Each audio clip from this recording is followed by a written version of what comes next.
Lucknow Super Giants versus Sunrisers Hyderabad at Ikana in Lucknow.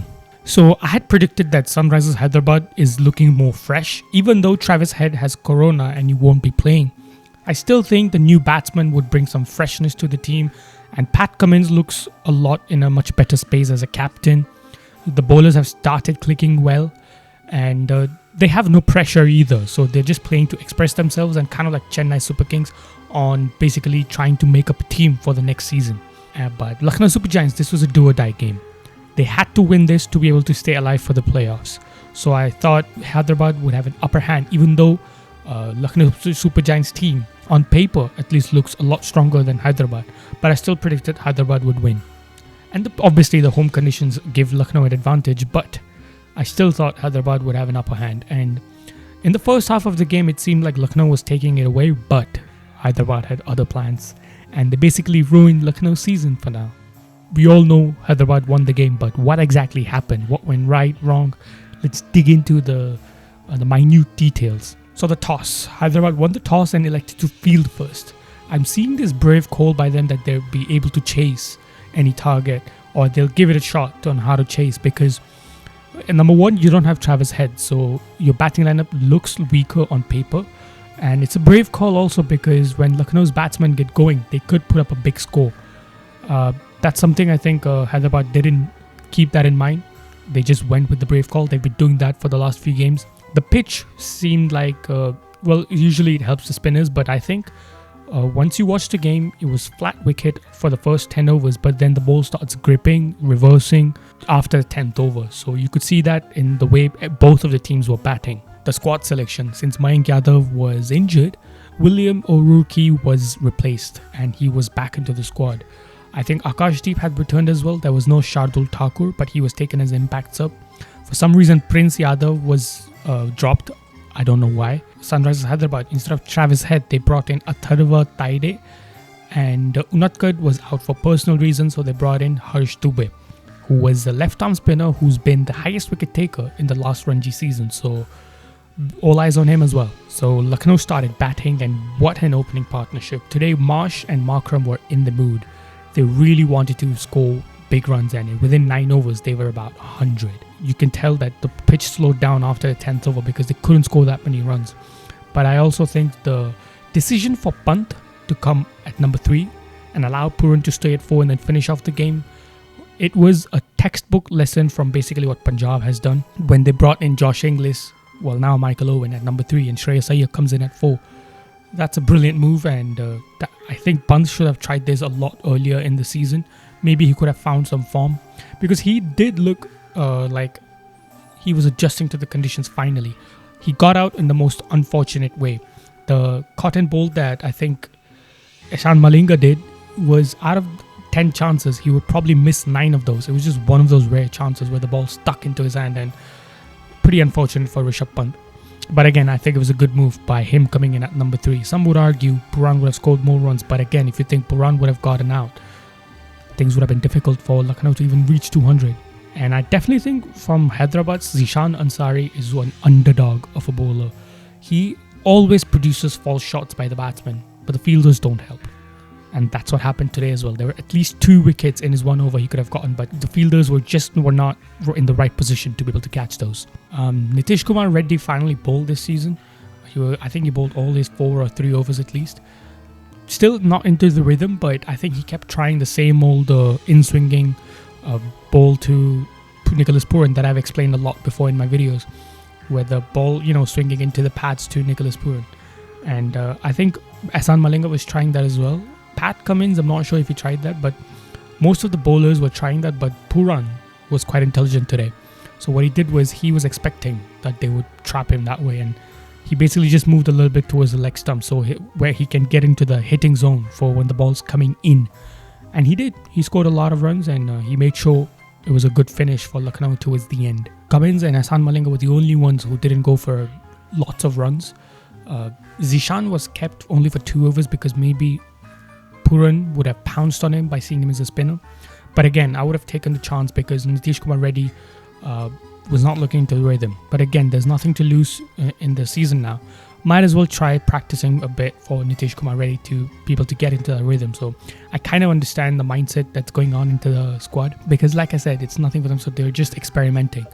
On the other hand, Lucknow looked a lot more serious and trying to win. They were too desperate to win the game because it was a do-or-die game. If you lose, you're pretty much out of the tournament. So overall, it was a 200 to 210 score. I think 207 they had to chase, 6 or 7. And decent score on this pitch. I think they were... it's a par score. Hyderabad, the thing is, when they click, Hyderabad can chase that down very quickly. Once they don't, even 180 could have been a lot for them. And when Hyderabad started batting, they were, without head. So Taide looked decent in the cameo that he played. First game, nerves, I understand, but he showed some promise as a batsman. He was flicking the ball well onto the square of the wicket. So he definitely showed promise, and if given chances, he could be a good potential batsman for Hyderabad. But Abhishek Sharma, what a player, one of my favorite players. The guy absolutely finished the game in the first 10 overs. I think he knew that the ball would reverse a bit, ball would grip a bit later on. So he just finished the game, demolished it within the power play, and basically up until the 10th over. Ishan Kishan had to stay comfortable and play the anchor role, but he's not looking in good touch, Ishan Kishan. He just looks so out of sorts. But kudos to Abhishek. What an innings. He didn't even allow the absence of head to be felt. So that's how good Abhishek batted. I also think the bowling changes were not quite intelligent. If William or Rookie had gone for runs, you should have brought in maybe Rathi earlier in the power play. Maybe brought in Shardul Thakur, opened with him when, but again, maybe he thought the ball would be reversing later on onto the stage, so he wanted his best bowlers after the 10th over. So I understand Pant why he did that, but boy, Abhishek just took full advantage of that. So if they had stopped Abhishek a little earlier, I think something LSG could have done. Because the score was not small and the pitch was becoming difficult afterwards. I understand Pant's mentality was just thinking, but maybe 1 or 2 overs he could have brought in a little earlier for key bowlers like Avesh or Rathi when Abhishek was just getting into the rhythm. And now, Bishnoi. What a terrible season he's having. When we were thinking Chahal was not worth it, but Chahal is a match winner. He's proven it. He can win matches literally by his 4-over spells. Bishnoi still hasn't shown that promise this season. He can't defend runs, he can't take wickets. He went for 4 sixes in a row versus Abhishek Sharma. He bowled the same exact delivery to Abhishek Sharma. Full into the slot. That's it. If the ball is not gripping for you, not turning, change your lining length. Ravi Bishnoi did nothing of that. He didn't try bowling wider, out of his arc. He didn't try putting it into the good length. He didn't try bowling quicker into the pads. He just bowled the same way, hoping that Abhishek would miss it and eventually mistime it. But Abhishek Sharma, when he mistimes a shot, he's still pretty much going to go for a 6. That's how much power his high swing bat generates. You can clearly tell the difference between a confident spinner and a brave spinner, like a confident and a brave spinner, and someone who's not doing well in season. Rathi, who's having a brilliant season, completely mixed and match. He bowled a lot slower on the good length, outside off stump to Abhishek, and he really had to reach towards the, with his arc, out of his arc, and try to muscle it, but enough power couldn't be generated and he was caught at the boundary.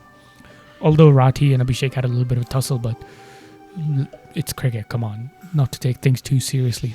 Although I do think Abhishek Sharma is actually a nice guy and he doesn't really get animated with people like that. I think Rathi sometimes does cross the line, but it's cricket, move on. So basically Hyderabad again slowed down towards the 10 overs, because if they had lost Klassen or some in the cluster, I think Reddy and Kamindu would have had a little difficulty scoring that runs. The presence of Klassen gave confidence to Kamindu and the rest of the Hyderabad batting team, and it was very important for him to finish off the game, and that's exactly what he did. He wasn't taking risks. He knew the ball was gripping.